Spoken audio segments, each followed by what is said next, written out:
बेटी सारा दिन सोती है, ना पढ़ती ना कोई काम करती। अरे यहाँ तक कि 2-2 दिन हो जाते न नहाती न कपड़े बदलती। अरे मेरी बेटी ने खाना खा लिया? बता तो देती, मैं झूठे बर्तन हटा देती। बेटा देखना कमरा बदबू कर रहा है। माँ मैं ना परफ्यूम डाल देती हूँ, अब ले जा। हाँ बेटा क्यों नहीं, तू सो जा। हाँ नहीं माँ, मेरा नेट रिचार्ज करना है, मोबाइल चल नहीं रहा। मोबाइल चले तो मैं कोई काम करूँ ना, कोई वीडियो शेयर करना है, गाना डाउनलोड करना है और एक रील भी बनानी है। माँ की आंखों में आंसू आ जाते हैं।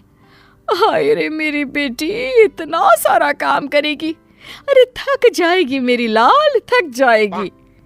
क्या करे माँ, अब इस दुनिया में आए हैं तो यहाँ के हिसाब किताब से तो रहना ही होगा। जीवन है अगर जहर तो पीना ही पड़ेगा। क्यों? क्या है ये, माँ बेटी का नाटक फिर से शुरू हो गया। फिर दोनों ने घर को आलस खाना बनाना शुरू कर दिया। बाहर निकल, देख तेरी उम्र की लड़कियां क्या क्या कर रही है, कितनी तरक्की कर रही है, और एक तू है। अरे कैसी बात कर रहे हैं जी, कहाँ बाहर जाएगी? मौसम देख रहे हैं आप, कितना गर्म है। अरे नहीं नहीं बिटिया, अरे तो कौन सा पैदल जाना है, बाहर एसी की बस चल रही है, क्लास में एसी लगा है। अरे ये बच्ची को क्या बना रही हो तुम?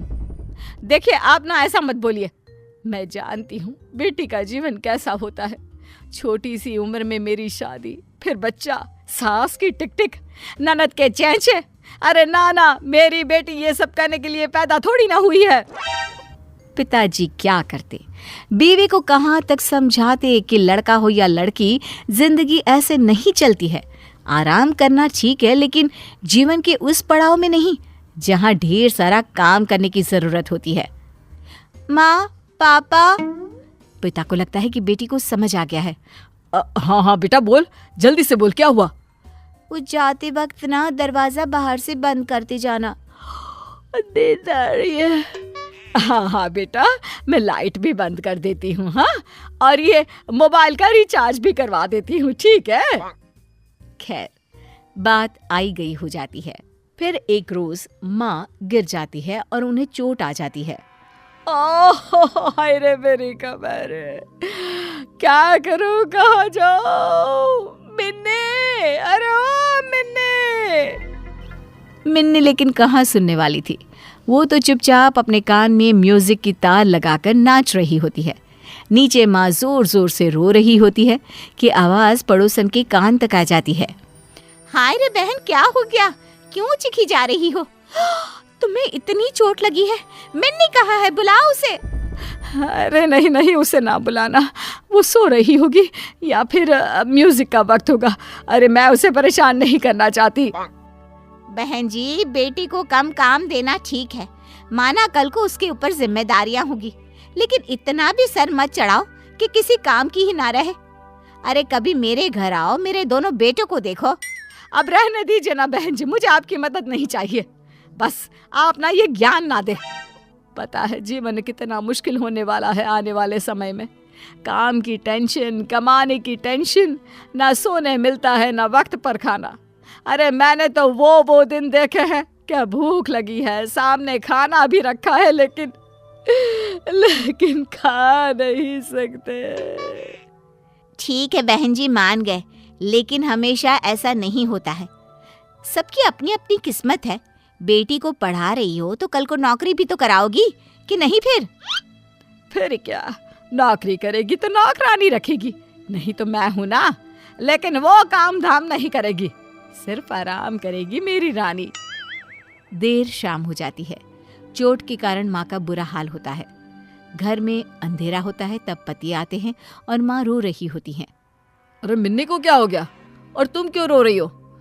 मैं आज गिर गई, कमर में चोट लगी है, प्यास के मारे बुरा हाल हो रहा है, लेकिन पानी कैसे पीऊं, चला ही नहीं जा रहा। अरे तो मिन्नी को बोल देती। संध्या के वक्त भी घर पर अंधेरा छाया है, ना शाम की जोत जली। अरे मिन्नी को क्यों परेशान करना, बेचारी वैसे भी कितने काम करती है, कॉलेज का काम, मोबाइल का काम, खुद का नहाना धोना, खाना पीना। अरे बच्ची है वो अभी। पति को गुस्सा आ जाता है। वो जोर से मिन्नी को आवाज देते हैं, क्या हो गया पापा? काम था तो कमरे में आ जाते, क्यों इतनी जोर से चिल्ला रहे हैं? आदत नहीं है मुझे, जानते तो हैं आप। मिन्नी, तुम्हें पता है तुम्हारी माँ आज गिर पड़ी, उन्हें चोट लग गई है। तुम उन्हें डॉक्टर के पास तो छोड़ो, ये भी देखने नहीं आई कि उन्हें हुआ क्या है। प्यास लगी है, चल नहीं पा रही है, लेकिन मजाल है कि तुम एक गिलास पानी भी दे दो। ओ मम्मी, क्या हो गया? कैसे गिर गई? वही मैं बोलूं कि कॉफी के वक्त कमरे में कॉफी देने क्यों नहीं आई? माँ, दर्द तो नहीं हो रहा ना? अरे नहीं नहीं मेरी बच्ची, सब कुछ ठीक है। ओह गुड, तो जाकर फिर कॉफी बना दो ना। मैं रूम में जाती हूँ। हाँ माँ। मिन्नी वहाँ से चली जाती है। माँ भी मिन्नी के ऑर्डर को मानकर उठने की कोशिश करती है, लेकिन उठा नहीं जाता। ओह, जी जरा कॉफी बनाकर दे दीजिए ना मिन्नी को। दे देंगे ना प्लीज। पागल नहीं हूं मैं तुम्हारी तरह। अरे माना बेटी है, लेकिन बेटा भी होता तो उसे कम से कम इतना तो पता होता कि माँ बाप अगर परेशानी में है तो कैसे बिहेव करना चाहिए। इसकी तरह तो बिल्कुल नहीं। कैसी बात कर रहे हैं जी, बच्ची है, समझ जाएगी। वो समझेगी नहीं, उल्टा तुम्हें ही कोसेगी एक दिन, देख लेना। ठीक है देख लेंगे, हटिए आप, उसके लिए मैं ही कॉफी बना देती हूँ। बस माँ किसी तरह लग जाती है बेटी की सेवा में। कुछ दिन, महीने और कुछ साल बाद एक दिन, माँ मेरी नौकरी लग गई है अमेरिका में। बेटी अमेरिका चली जाती है, लेकिन कुछ ही दिनों में। माँ, मैं वापस आ रही हूँ, यहाँ रहना मुश्किल नहीं, नामुमकिन है। मिन्नी घर आ जाती है और माँ से बात करना बंद कर देती है। अरे क्या हो गया है हमारी मिन्नी को? सारा दिन नौकरी ढूंढती रहती है, मुझसे बात भी नहीं करती। आप बात करिए ना। पिता और माँ मिन्नी के पास आती हैं। तेरी माँ परेशान है, तू बातें नहीं करती, क्या हो गया बेटा? बेटा मुझसे क्यों नाराज है? तू जानती है ना मैं कितना प्यार करती हूँ तुझसे। मिन्नी को माँ पर गुस्सा आ जाता है। वो जोर जोर से बोलने लगती है, क्या है माँ, क्यों पीछे पड़ी हो? अरे अमेरिका में इतनी अच्छी नौकरी थी, लेकिन मुझे पता ही नहीं कि मैं क्या खाऊं, कैसे खाऊं। लोगों को कॉफी बनाना तो आता है, मुझे तो वो भी नहीं आता। अरे बेटा, तभी तो कहा था काम वाली रख लेती। काम वाली? पता है अमेरिका में कितनी महंगी होती है? जितना मैं कमाती थी उसे ही दे देती। माँ, घर के बाहर कोई किसी के लिए कुछ नहीं करता, समझी? मुझे फाइनली वापस आना पड़ा। तू कुछ सिखा देती तो कम से कम मैं वहां सेटल तो हो पाती। हे भगवान, मैंने क्यों नहीं लोगों की बात मानी।